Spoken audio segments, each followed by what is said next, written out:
Hello दोस्तों, welcome back to my channel. तो आज हम करेंगे क्लास 11 जामिया का जो 2022 का जो एंट्रेंस पेपर हुआ था साइंस का, उसका आज हम मैथ्स का पोर्शन सॉल्व करेंगे। टाइम वेस्ट ना हो इसलिए मैं पहले से ही इसको सॉल्व करके लाया हूँ। तो चलिए हम इसमें आगे बढ़ते हैं। तो क्वेश्चन नंबर 1 की तरफ चलते हैं। If two positive integers a and b, अगर दो पॉजिटिव इंटीजर्स हैं a and b are written as, a लिखा कैसा है, a equal to x cube y square, b क्या लिखा है, एक्स वाई क्यूब, और ये क्या है, प्राइम नंबर्स भी है। तो इनके H C F a comma b क्या होगा। तो इसमें हमारा क्या होगा, a हमारा क्या गिवन है, एक्स क्यूब वाई स्क्वायर, और b क्या गिवन है, एक्स वाई क्यूब। ठीक है, तो इसको अगर हम एक्सपैंड फॉर्म में लिखेंगे तो कैसे होगा, x into x into x, 3 बार एक्स है और वाई 2 बार है, उस हिसाब से हमने लिख दिया। H C F prime number से हमें पता है एच सी एफ कैसे निकालते हैं, हमने पहले से पढ़ रखा है सब।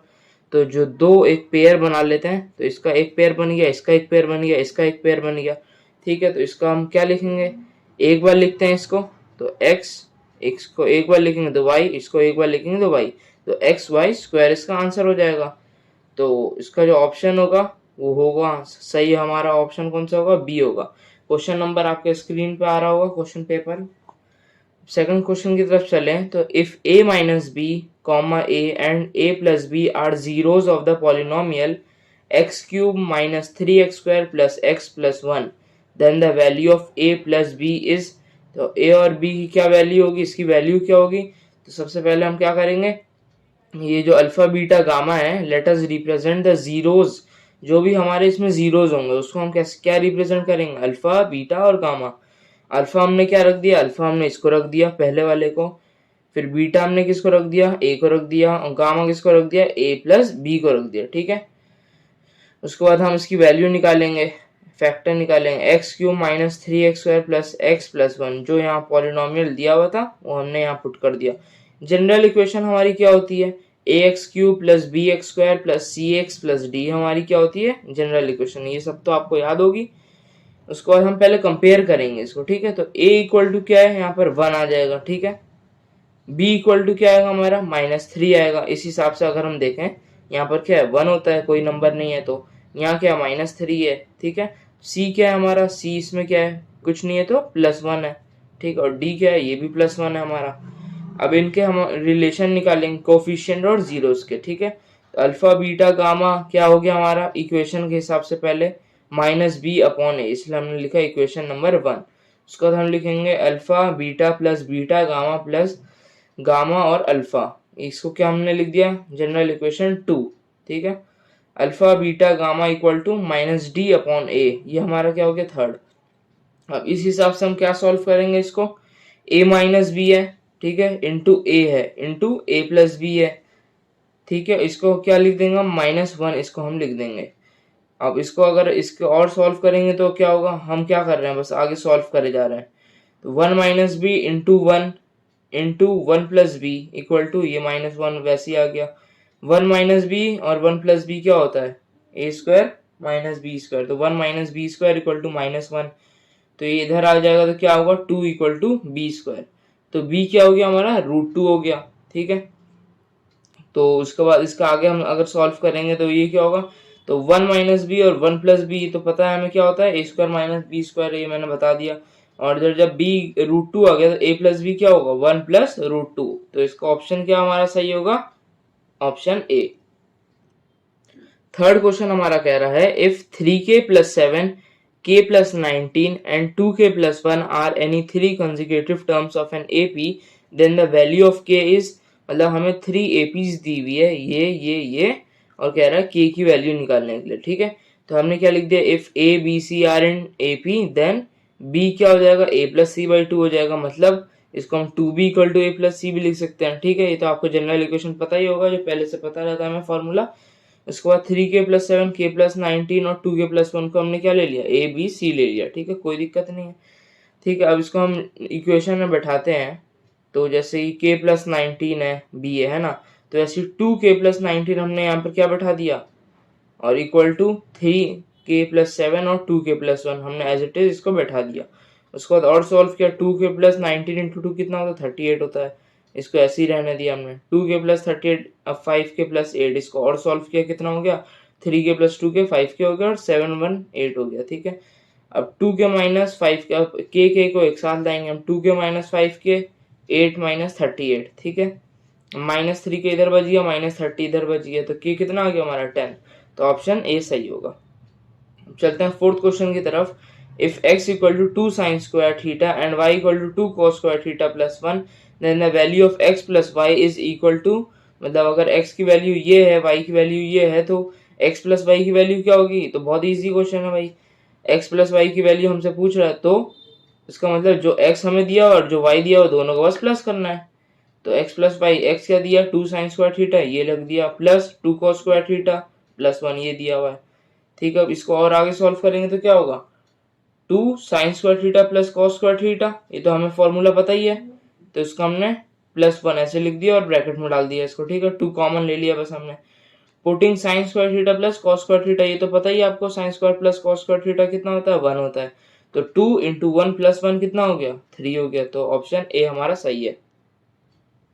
अब हम आगे चलते हैं। ABC is an isosceles triangle right angle at C, मतलब एबीसी हमारा एक आइसोसेलेस ट्राइंगल है राइट एंगल, और उसका सी पर क्या है राइट एंगल है। ठीक है, 90 डिग्री हमारा सी पर बना हुआ है। The side A B is equal to, A B मतलब हाइपोटेनस वाला जो साइड है वो किसके इक्वल होगा, तो पाइथागोरस थ्योरम तो आप सबने पढ़ रखा होगा, तो using Pythagoras theorem H square equal to P square plus B square, ये हमें पता है।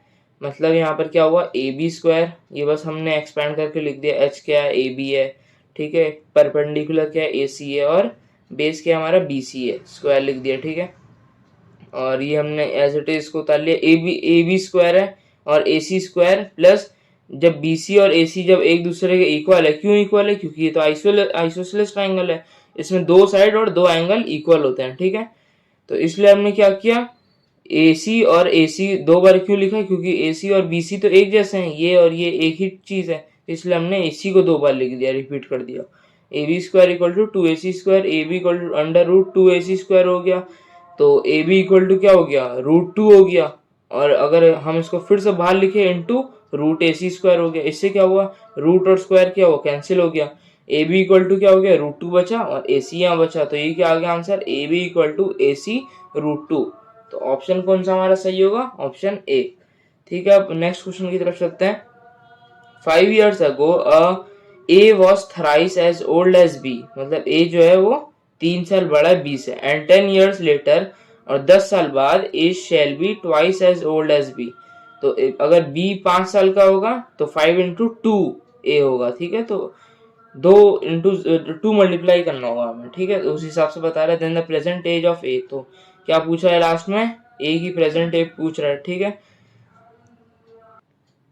ठीक है, तो इसको हम क्या लिखेंगे, पहले लेट द एज ऑफ ए क्या होगा x हो जाएगा, हमने ए की एज क्या ले ली x ले ली, और b की एज क्या ले ली y ले ली। 5 years ago, ठीक है 5 साल पहले की बात बता रहा है। a की एज क्या है, अगर एज अभी 2 है, मतलब मान लो 10 है अगर मेरी एज अभी, तो 5 साल पहले मेरी कितनी होगी -5 करेंगे ना हम, तो इसकी प्रेजेंट एज अभी हमने x ली और 5 साल पहले ही कितनी हुई -5, वैसी तो ये क्या आ गया आंसर 5। एक टाइप से मैं मान के चल रहा हूँ कि मेरी एज अभी की 10 है, 5 साल पहले ही क्या होगी 5 होगी।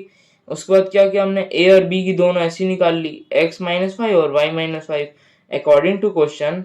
ठीक है, क्वेश्चन के हिसाब से क्या करना है हमें, 5 years ago मतलब 5 साल पहले की बात बताई, तो इसलिए x -5 कर दिया हमने। उसके बाद क्या कह रहा है, a was thrice as old as b, 3 गुना ज्यादा है, तो 3 गुना किससे, y मतलब 5 साल पहले की उससे, तो y -5 पे रख दिया हमने।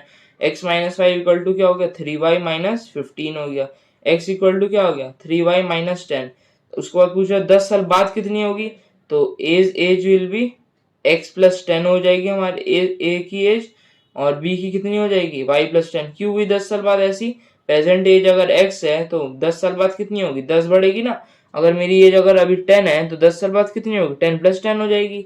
तो वैसे इनकी हमने प्रेजेंट मतलब 10 years लेटर वाली एज निकाल ली। उसके बाद according to the question x + 10 हमने इसकी रख दी a की, और b की कितनी हो गई 2y + 10, x + 10 2y + 20, इसको सॉल्व किया तो x क्या आ गया हमारा 2y + 10। तो a की हमारी इक्वेशन और दूसरी इक्वेशन तो उससे हमें क्या मिला, पहली इक्वेशन 3y माइनस 10 मिला और 2y प्लस 10 मिला, दोनों को इक्वेट कर देना बस। तो 3y माइनस 2y एक साइड ले आए हम इसको, 10 प्लस 10, तो y की वैल्यू क्या हो गई 20। On putting the value of y equal to 20 in equation one में अगर तुम y 20 रखोगे तो हमारा x कितना आ जाएगा, 3 इंटू 20 माइनस 10, मतलब 60 माइनस 10 कितना हुआ, 50 हुआ। x की वैल्यू क्या आ गई हमारी 50। तो hence the age of person is 50 years. Option क्या हमारा सही है, बी। नेक्स्ट क्वेश्चन की तरफ चलते हैं। If the mean frequency distribution is 7.5 and fi equal to 120 plus 3k and fi equal to 30 then k is equal to, k की value पूछ रहा है इसमें। As per the question mean हमारा क्या दिया हुआ पहले से दे रखा है यहाँ पर 7.5, fi की वैल्यू हमें दे रखी है 120 प्लस 3k, fi की दे रखी है 30, ठीक है। अब पूछ रखी है, यही है हमारा क्वेश्चन के हिसाब से हमसे ये पूछ रहा है, ठीक है। तो हम इसको आगे कैसे सॉल्व करेंगे। मीन की वे आपको पता होगा फॉर्मूला, मीन क्या होता है fi अपॉन fi, ठीक है। तो मीन हमें क्या दे रखा है 7.5 दे रखा है, fi हमें क्या दे रखा है 120 प्लस 3k और fi क्या दे रखा है 30। बस ये फॉर्मूले में बैठाएंगे आंसर आ जाएगा 225 आ जाएगा हमारा। कैसे 7.5 इंटू 30 कितना होता है 225, 120 प्लस 3k ऐसे ही रख देंगे हम। तो 225 माइनस 120, हम इधर नंबर वाले को एक साइड ले आए और के वाले को एक साइड। तो 225 माइनस 120 होता है 105 इक्वल टू 3k, तो के की वैल्यू आ गई 35। ऑप्शन हमारा क्या हो गया, बी सही हो गया हमारा। In a cylinder if radius is doubled and height is half then curve surface area will be. एक सिलेंडर में अगर रेडियस डबल कर दिया, हाइट को हमने हाफ कर दिया, तो कर्व सरफेस एरिया क्या होगा, ये तो हमने पढ़ रखा है। Step 1 using the given condition find curve surface area of cylinder. पहले हमें क्या करना है, कर्व सरफेस एरिया हमें निकालना है, सबसे पहला step. Let us assume r is the radius of cylinder and h is the height of cylinder। Curve surface area of cylinder क्या होता है 2 पाई आर एच होता है। If the radius is double and height is half, ठीक है, तो क्या होगा r इक्वल टू 2r, मतलब एक रेडियस क्या होगा 2 डबल हो जाएगा और हाइट क्या होगा हाफ हो जाएगा h by 2। Curve surface area of the cylinder क्या होता है 2 पाई आर एच होता है। तो पुटिंग इन वैल्यूज, तो 2 पाई है तो 2 पाई r की जगह हमने क्या रख दिया 2r रख दिया और h की जगह कैपिटल H की जगह हमने रख दिया h बाई 2। ये किसके बराबर होता है 2 पाई r, h के बराबर होता है किसके, curve surface area of the cylinder के बराबर होता है। तो therefore the curve surface area of the cylinder will be same. तो हमारा क्या होगा सेम होगा, कुछ अलग तो नहीं हो रहा है, हमारा सेम ही आ रहा है ना, ठीक है। तो इसका ऑप्शन क्या सही होगा हमारा, सी होगा, ऑप्शन सी। उसके बाद कह रहा है two dice are roll together the probability of getting an even number on both the dice is. कह रहा है कि दो डाइस अगर हम एक साथ रोल करते हैं तो उसमें इवन नंबर क्या आने का चांसेस है दोनों डाइस में अलग अलग। तो possible outcomes on rolling the two dice are, क्या क्या होगा 1,1 1,2 1,3 1,4 सो ऑन। उसके बाद 2,1 2,2 2,3 सो ऑन, ऐसे कर करके कितना होगा 6,1 6,2 6,3 6,4 6,5 6,6। तो टोटल नंबर ऑफ आउटकम्स कितना हो गया 36। कितना हुआ, क्योंकि एक में 6 रहता है तो 6 इंटू 6 हमने किया, ठीक है, तो हो गया हमारा 36। फेवरेबल आउटकम्स कितना हमारा, मतलब निकला कितना 9 निकला। और probability of getting an even number on both the dice, तो दोनों डाइस में हमारा इवन नंबर आने के कितने चांसेस है, ये तो हमें पता ही है कैसे करना होता है।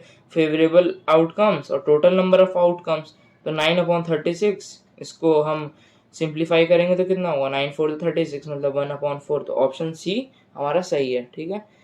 तो ये वीडियो देखने के लिए शुक्रिया। तो अब पार्ट 2 हम बनाएंगे, क्योंकि बहुत बड़ी वीडियो हो जाएगी, इसलिए पार्ट 2 में बाकी हम वीडियोस लाएंगे इसमें।